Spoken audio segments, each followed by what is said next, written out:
How's it going, everyone? Today I want to talk about the time I went through a layoff and the lessons I learned. Let's go.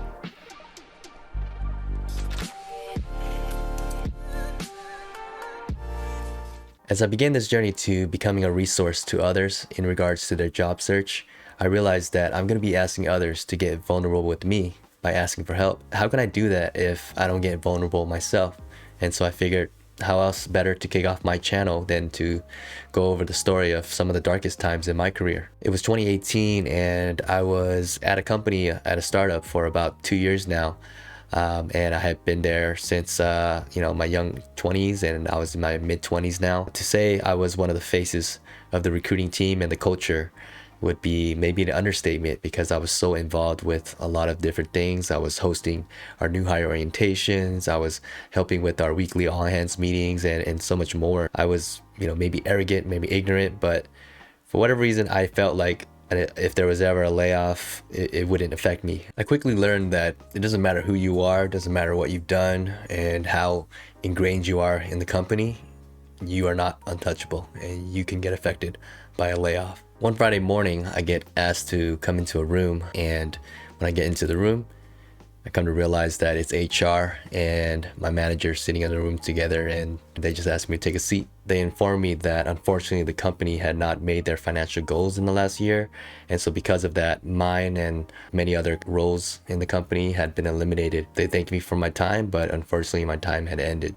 with the company right then and there, just like that. After a brief exit interview, I get escorted back to my desk, and remember, this as a startup is also open floor plan in the building that we were working in, so everybody saw everything, and everyone saw me getting walked to my desk with HR by my side, and they knew what was happening.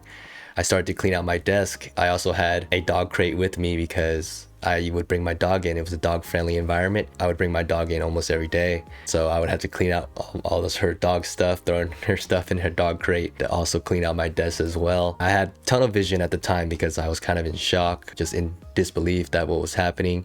Almost embarrassed, feeling like all eyes were on me too. It wasn't until I was finished packing up my stuff that I turned around and I realized that there was a sea of people just pretty much lined up or surrounding my area, waiting to say bye and to give me a hug. It was pretty crazy. It was like a scene out of a movie.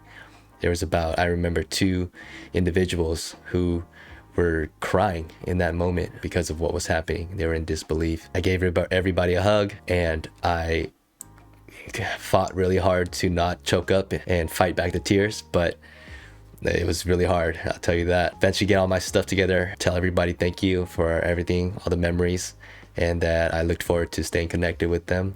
I had about maybe 5-6 other people that were on my team or people that I connected with who were willing to help me bring my stuff out with me. So I picked up my dog crate one end, my friend picked up the other end, and then we started walking while my other team member grabbed my box of stuff. Then began what I call the 2 darkest months of my career. I went through depression, I went through not knowing my self-worth, not having any confidence in myself. Whatever you can think of, I went through it in that time, and it took me a long time to realize I can talk to anybody about it. And I finally had the courage to talk to one of my best friends about it. And then I realized that, I'm not in this alone. I'm not alone in this journey, and I don't have to be. Luckily, I was able to get out of that rut, but it took me way too long. That's why I want to be a resource to others, so that I can become helpful in that sense, to show them that it doesn't have to be that way. And so that's the story of my layoff. Fortunately, there is a good happy ending because I'm here right now. I've been doing great ever since. I've had 3 opportunities ever since that time, and all 3 are Fortune 500 companies, with my best opportunity being where I am right now. If I can look back and I can go back to the time, I would just thank them, because it really shaped me into becoming who I am now. And there's a lot of lessons to be had, and so I'm going to break it down to the top 3 lessons that I learned from that layoff. The first lesson is to never let a traumatic event or a layoff or anything like that define who you are. That doesn't define who you are. What defines you are the connections that you've made, the impact that you've made on other people, how many people you've helped, how many times you pick yourself back up, how many times you're able to learn from your events and fall forward. So don't ever let any of these events define who you are. The second lesson is to not stress over things that you have no control over. Like I said, it took me about 2 months to get over it. And during that time, I was wondering, why couldn't they save me? Am I not good enough? And I come to realize that this decision was completely out of my control. At the end of the day, it was all business. The longer you spend focusing on things that you can control, the more time you waste on the opportunities that you're missing. And what you can control is who you bring to the table, how you show up every day, how you pick yourself back up and get better and grow. So number 3 is that people will always remember how you made them feel. And so the key takeaway from this is that treat everybody with kindness. It can go a really long way. You never know what somebody's going through. Just a small act of kindness can be something that they remember for the rest of their life. Like my story about how I was packing up my stuff and people were surrounding my desk afterwards to give me a hug. I'll always remember that. Take that as an example of always be kind whenever you can, because it can really make a difference in somebody's life. If this was any use to you, please consider giving it a thumbs up, as it'll help me understand what type of content is useful for others, and maybe even give the channel a subscribe, as I intend to give out and release content on a regular basis going forward.